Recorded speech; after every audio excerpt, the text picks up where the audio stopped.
weekend way a weekend baako anko yama investors because results bi ana ye hwehwe no yen sentimi anka matches bi ani enim set teams ni be win di ama yen no o mentimi enti ha adwen pay baako mi ankasa mi team Real Madrid abro mo tina fie lusu 2-1 against Valencia.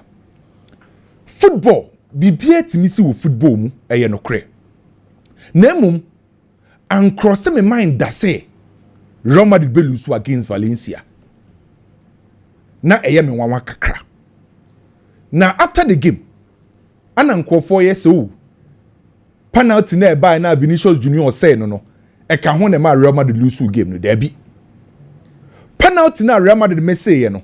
Enye no nti na Real Madrid lose game no. The major reason why ma Real Madrid lose game no, Real Madrid inability say ombe correct your weakness.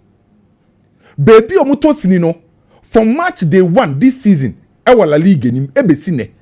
Real Madrid weakness no omuntimi solve sade no. E ka ho bi na no Saturday omu ye exposed against Valencia. Saturday na ne edi match ne ho nkomo no. Nkomo na me no udi ne ye say Real Madrid team na o say no enye the best Real Madrid side ayehu. Enye the best Real Madrid side omu bo good football ani yehu no. By Real Madrid ebo bad football or men nyom dey kra na Real Madrid ability say oba attack Madrid ability so be create Madrid ability so be she goal ne dey untimi take anything away from Real Madrid say onbobo na unhu game ni so kra na at least obetima create as any goal because of individual quality be a we mani mu a omo pose a lot of threats edema any opponents so now no against Valencia un say Real Madrid attack omo create omo nyom goal baako Osho be to say Valencia omo goalkeeper the number of saves or yeah ni nyina ka ho bi na Real Madrid den win game no so Real Madrid dey attacking na omo create omo she goal no and onye the biggest problem of Real Madrid name Real Madrid for biggest problem omenya this season throughout ni nyina no the defensive ability of Real Madrid can to be honest with you this season Real Madrid defensive display no very poor omo ntimi defend very well say Real Madrid ko share team bi a Real Madrid was so say na kra na easily otimi bie Real Madrid team nim Real Madrid ko share team and we expect say ankeni say otimi create chances bebrete a Real Madrid da otimi break Real Madrid bobo konim how we defend e chance from our first game against Mallorca this season e ho na science na ye clear say the defensive aspect of Real Madrid this season no enkoyi entomo ko share team bia easily opponent ni break Real Madrid defenders no Real Madrid defender ontimi retain sa compactness na obelimiti opponent ni spaces no omuntimi nya sa de no. But recently, the Asabeka Real Madrid bobo ko no ho omo concede a lot of goals no. Say Real Madrid ain't mean defend set pieces. Ye share season as na edin say wo de set piece e be share Real Madrid. Ye share season as na edin say wo be ye crosser Real Madrid for ain't mean defend. Edin say wo be ball long balls na Real Madrid ain't mean defend. And before say ye be share season as ye Real be midway no. Na wo ko Europa team a ye mfa set piece essential na Real Madrid ka ho bi. But recently there set pieces better one na Real Madrid da concede. Opponent here cross and Real Madrid concede. And it's a typical example. I check Real Madrid for last 3 games of about recently. Omu game against Leganes, against Real Sociedad, and a weekend against Valencia. She Valencia for first goal, na a corner, or meant me and defend it. Show me second goal, a cross ne bar penalty box, or meant me and clear. So recently, set pieces crosses ne long balls, and Real Madrid into me defend it. Which I am Real Madrid for problem omu facing recently. And dear huni say, Nyami aduma etina. Omu kwa kosia team in terms of set pieces omu nimbo. That's Arsenal. And tell me they say oh yeah story no say Ateta say this season omu 93 goals or match no. Emu 33% have set pieces. Nyam wetina Madrid Champions League no okobono. Against one of the best side in terms of set pieces. And a set pieces in Real Madrid for to defend it. Now ka check Real Madrid for entire setup. Player we expect to say ba set piece corner ba free kick ba in terms of high balls obetima pem Rudiger. Ken say Sadia na you referee Rudiger bonim. First anan kenim say Rudiger in terms of high balls obetima pem free no say omuntimi defend Sadia no. And me fierce kakra playing against Arsenal. So to be honest with you, how are Real Madrid there consider goals no? And it say Real Madrid for problem omu face here. No man ko yen fam on the field of play. And yes omu attack here. Last season na Real Madrid Laliga or Super Cup and on Saji UEFA Champions League. Can you say last season? The entire season in Real Madrid conceded 50 goals. Last season, now Real Madrid get 3 big trophies no, or conceding 50 goals. But this season, in Monco baby, our conceding 61 goals. So when goals, I say goal margin, no, say how we concede goals no. So the rate at Real Madrid they concede goals no, Ken, a big issue the Real Madrid. Then most especially set pieces are Nyambo Echinomdebako share Arsenal and Carlo Ancelotti, Yabona Basso, or a legend or a good coach by Metimaka says you or a coach kakra. As for person please you obia. On person you be a problem. By the moment obe try so be please you obiano. Decisions be a bit taken it me affect players no on the field of play. To be honest with you, Real Madrid lose against Valencia no a big disadvantage for Real Madrid and their performance no na enye the best. After say Real Madrid lose here no na fedie gidie no wo say Barcelona susu ko win ni game na watwim. To be honest, Barcelona against Sociedad can na minim say Barcelona lose game no. But na minim say be difficult game dia Barcelona. Don't say Barcelona a draw game no. By Metimaka say Barcelona with 87% chance of La Liga no. And for say Barcelona so drop 2 points.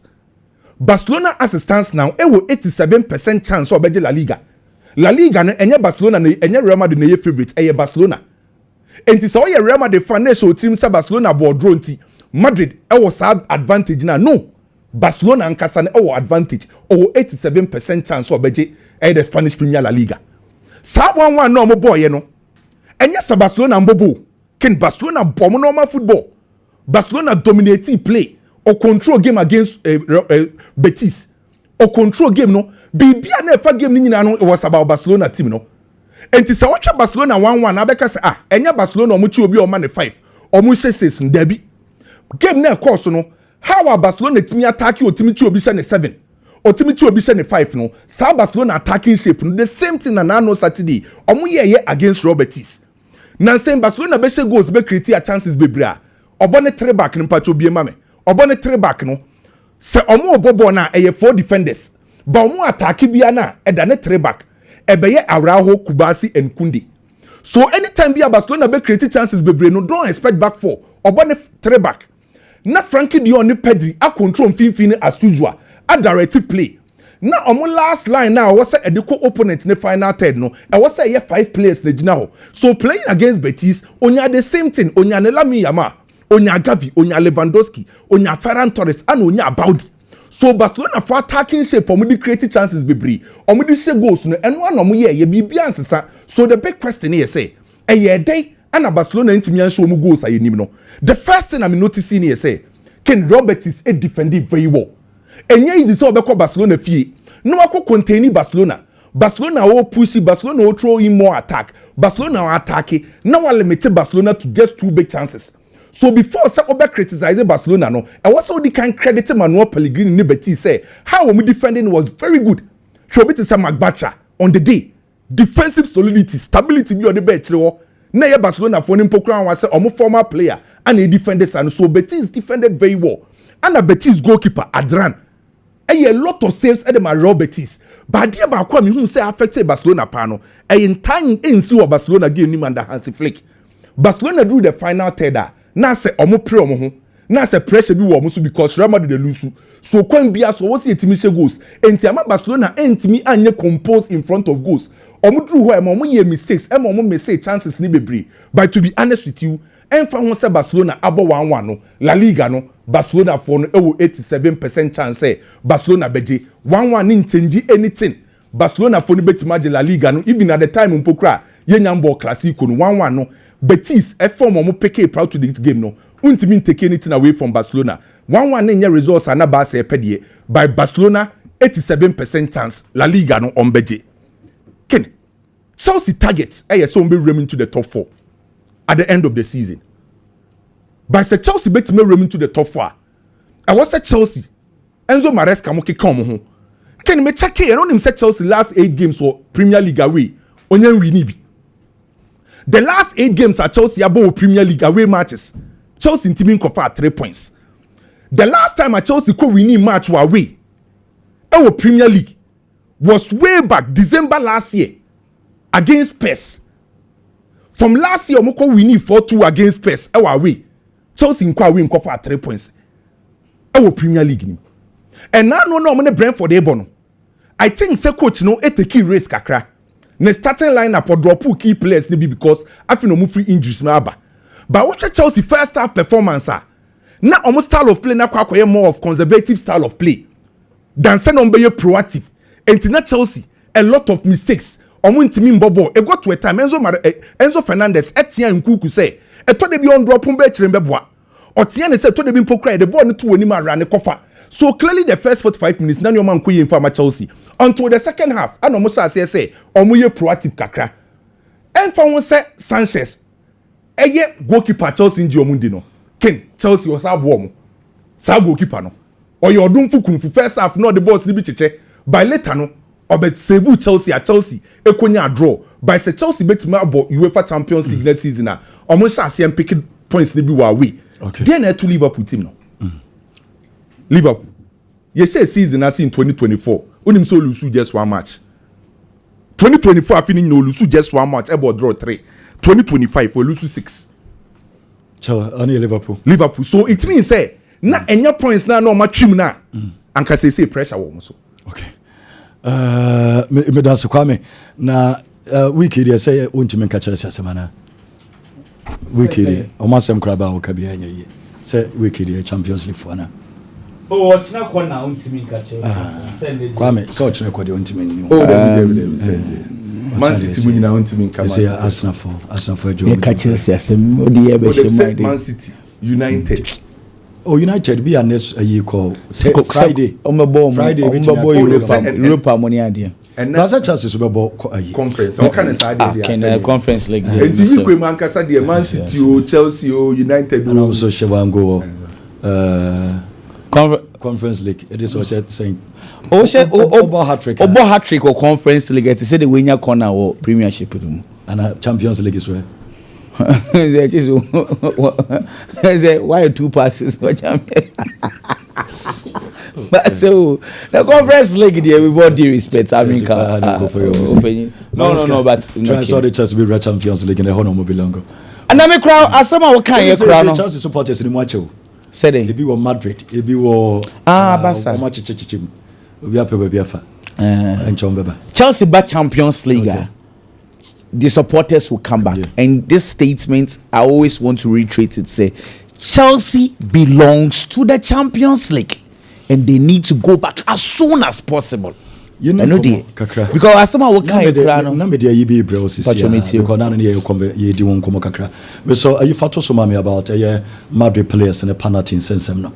Once they say asia ba say ochina se koba so munya penalty a bebo. And I think the coach onye strong enough and bold enough because if Vini dia then Osano cry so manable. No, but so we're not only good enough say it's on the ball penalty to be a better other than for Mbappe and Jude. Omunyi na obi say penalty. Obi say 2-2. Jude say 1. Jude say Mbappe about 9 and was 7 and Vini about 6 and was 4 and Jude about 3 and was 2. Na the tiane say you start season no central who's at the no BBC Carlo that Carlo Ancelotti said say 3 players no omo matured players into one kasa will decide on the pitch. However a Vini na the number 1 but so mu decide among themselves or no ni sheka. Okay, last year Senyesa Madrid penalties so munya our league na wo form one. Last time Madrid had 5 penalties throughout the season. Senyesa penalties ni wo form one. Kesa say Jude Bellingham edgy the Pichichi because he scored only 1 out of the 19 La Liga goals. I feel magically maybe I should use that word because I remember very well last year Chelsea and 12 penalties throughout the season and the Copa was share 9 and they say penalty FC when you say season you monko baby Madrid and 12 penalties and when you call it the Chelsea nya last year now near see Chelsea nya penalties don't know when you 12 it's 12 no menya no enka enhyehyɛ ne yɛ kama meaning so say Mbappe was 6 penalties 12 no was 6 it makes a lot of sense. Inti ono na all pre-pichichi no anyway nya 6. Now come to think of it say Vini ontimi nji goalking Pichichi na kwa Robert Lewandowski 25, Mbappe 22. Inti sebi common sense should tell Vinicius Junior say do this stage penalty bar ya demand you all pre Pichichi unless say they all playing only penalties but because another different case say ye can and Mbappe in penalty but and a Vini aquatambo no say oba it makes a lot of sense but akwano onimbo wa shebebre easy way and all pre Pichichi or no so ne kwanya penalty no so why what that guy did was unfair to Mbappe. He was unfair to the entire Madrid team. Mbappe commit me and say no problem. But Kwani Pichichi respect him. I show video no. Yeah. Mbappe in a fire. Hence I send the video now. Mbappe in a fire. But who Vini no? And Ojemu man. And Ojemu man. Vini so Jacob. Let's say king of our board.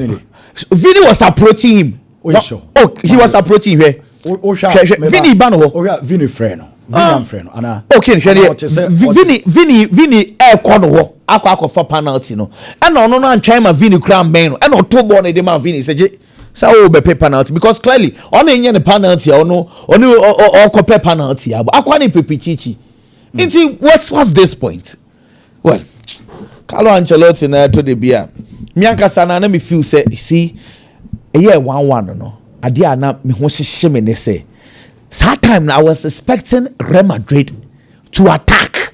That time Real Madrid are bre. What was that? Boys, they were tired. Well, almost someday. Ken, what him say? Barcelona was Osasuna on the 27th. And no boys Zerona about Atletico Madrid. And no day Real Betis the account. That is 4 games in 10 days. 4 games in 10 days. Master, ain't easy. What the say coach be in some more about complaints? I'm telling you, what the 10 days, but 4 games, coach be about complaints. But I love the way Barcelona is playing. They did not get the results. But boy, if not for Adrien, Barcelona could have gotten the result because again the coach say ideally can't start Pedri and Frankie Dior because I don't know for the Dortmund game but results never against Real Madrid na year against any starts na year kwa ni mu a meyi mu afri mu and it is sad but I think say it was a fair game. Real Betis for no money ball. They are very very good. One of those things I admire about Real Betis, Anthony boy. It's like wow, Anthony is playing very well. But that is not my conversation, Ken. Men come on here. Rafinha.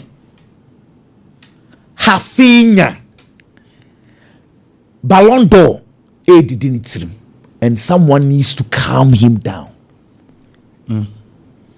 Last year, ntokwa no ni Xavi kono. No ni Xavi because say ya na Xavi 57th minute, 60th minute na Xavi yi ne frame. But no na enye say. Estati free Argentina game no kodi di Argentina for na tamu a Argentina for no so e mafia no park no so fiti wo akwane attitude ya asesa adene si wo park no so no senye se La Liga for no me hu se bebi edu no musuro se pressure e wo La Liga for so because ideally ade si na was come punish Rafinha. Look ball no ya ball and Barcelona for a clear ball no and a rabbit is planning protects a ball in control non coach ball nto. Rafinha say abo rabbit is player no. Assistant referee say amono yamo ball no. Rafinha o di referee na temusa where's no yusu ye no. Any Jude Bellingham de no kra no either say a pe because Jude Bellingham yusu the F word. Where's so yusu mother F. See, the same thing. This is the incident. Or did dia kwa unse or did na temwe no and a born sa ba ya e control or so so banichi ebe didi assistant referee na tem. Ya pombo. Okay, emotions, no problem. Ya pombo.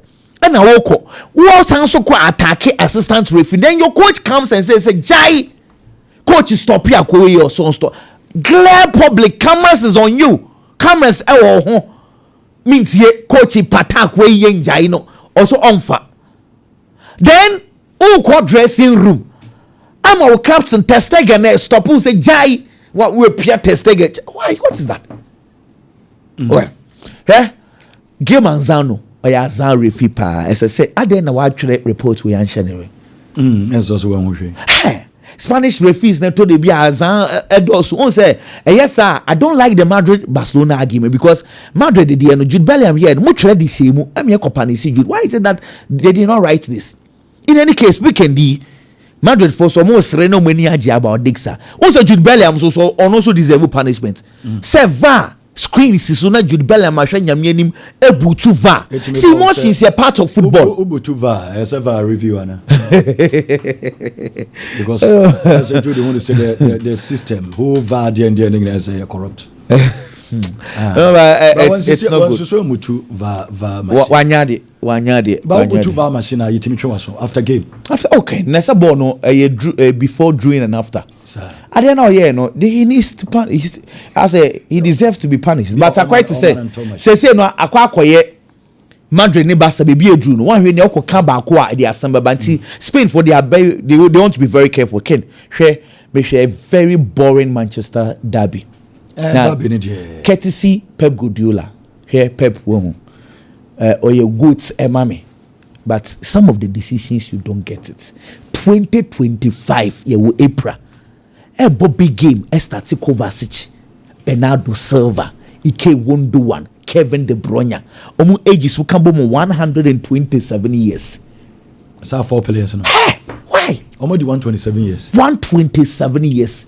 so boy see Estati game now anytime you play the Manchester City surface meaning what is between this Pep Guardiola and these veterans minti o masi wa koto Nico Gonzalez Edenaba edu crucial gamer no wa bench akora no now the cover search ni K11 bobo 2025 for what me who line up and say akwa no asaso can we be back in the rate at which a Casemiro bear 3 games ni me who Casemiro no abo wa bobo papa sela obekwa na eno na minimum because see the akeka konedie I really are now omija no kwan manako but so to so maybe Manchester United for a bit simias so madwen kakra ken when him say Trent Alexander-Arnold right back Andy Robertson left back Virgil van Dijk ne Konate omo 4 back 4 ni nyina nsam wo mo ho a likely so metimi efi club remako and you cannot lose all these players in one transfer window Konate Virgil van Dijk but you see game na ma share Liverpool no one person Liverpool needs to touch as soon as possible. Andy Robertson, 8 years now will be doing Liverpool. Why ye be pan? Why ya there? Because at some point in time, now Liverpool for left one and yet this guy was best still 8 years he's been solid. But you do know the weakest points in Liverpool's team. People normally want to associate it with Trent Alexander-Arnold. Name him Robertson one. Eshe. And the Madrid left away. Oh, Andy Robertson. On Kasana Krati midterm board the show. Okay. I think it is okay. Liverpool needs to move on. Me da say Edelson. Enche me ba be che me sika ne sisi abigiba. Me se me che 10,000 Ghana cedis. Enti medical che first 2,000, 3,000 and 5,000 Ghana cedis. Obadale star 256 star 3 hash star 256 star 3 hash. Biggie. Ken. Boss na boko de. Nyame adum bibia boko. Komo kakra o fine. Boss me chance free baby akoko di wie no. Liverpool ni Fulham game no. Fulham had a lot said they be obeko game ni no akwa fight for results. One obo ofie. Number 2. Fulham person qualify for Europe. Senior Champions League in poa. At least obetimi akwa bo Europa because we baby omoda. The point between omo the top 4 and then the top 6 now certainly a possible say Fulham betimi awram no akwa bo ewe Europe. Et omobeko game ni no with everything to fight for. Omobeko no ni Liverpool akwa akuchia. Liverpool on the other hand so money mona kwa ye bibi e wonom especially after the exit from the Champions League. And the man shedan konkan from Liverpool. Me who team Champions League exit affect your party to Liverpool da. Things are not going well for Liverpool after free Champions League and it is bad. Fulham Bobo no mu here players to step up. Alexi Wobi actually say he's a good player. On any day why ready to obey Boama Nema konkan dia Fulham.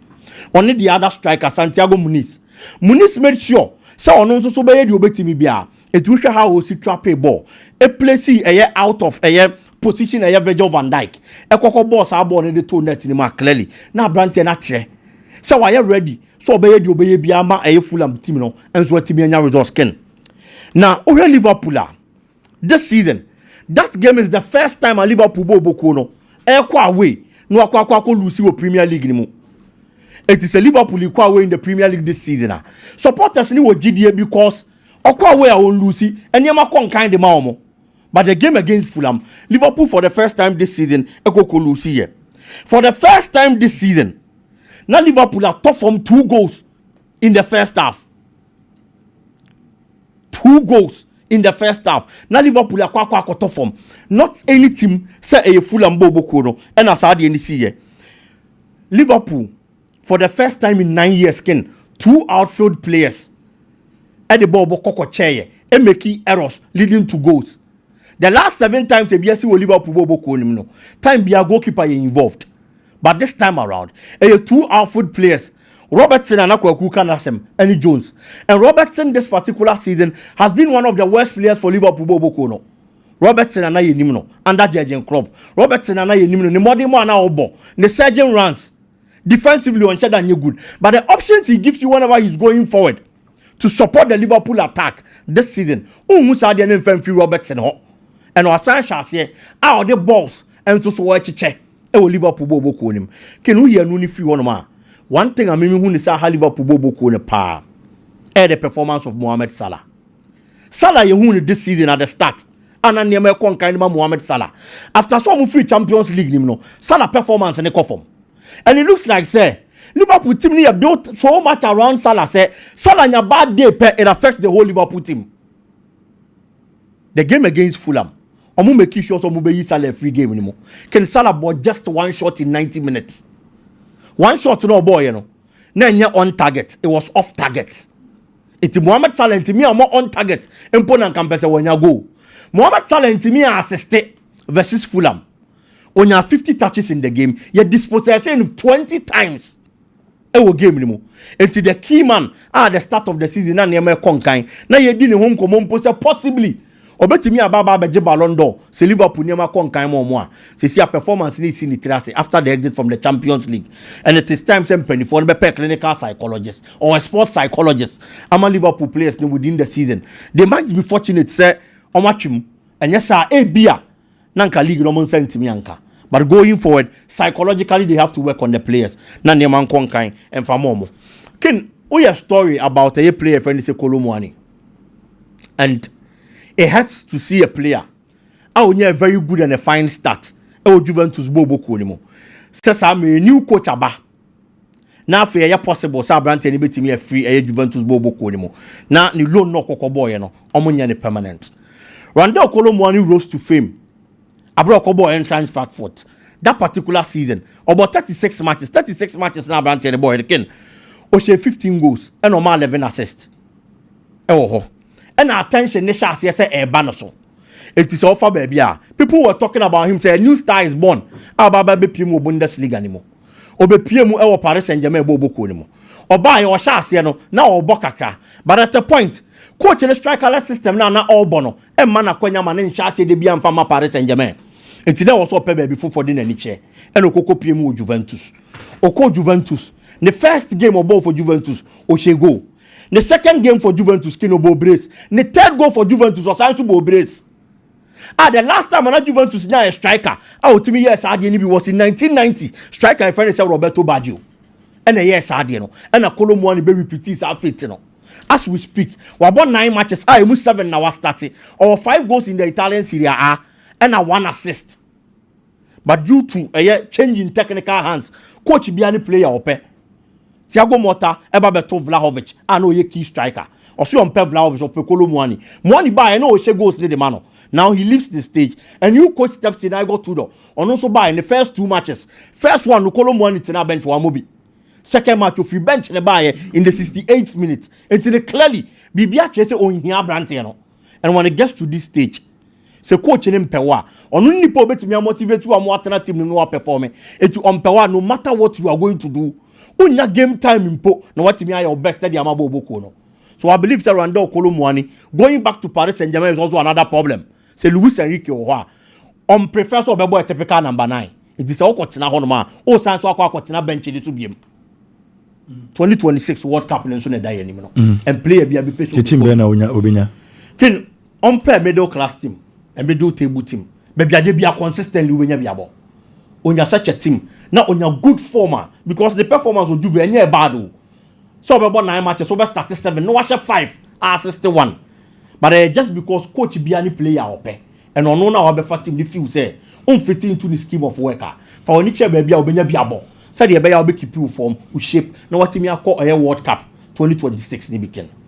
Okay, well, I know a beginning, but my for we into enche booking course in the beba any a better way others in the bebros here na big best yamba to so Mrs. here but me che sikas here 2,000 3,000 a year Ghana cedis any loss in jackpot but the ma a year winners in this year first one na air 2,000 Ghana cedis no area Messing at the 3,000 Ghana cedis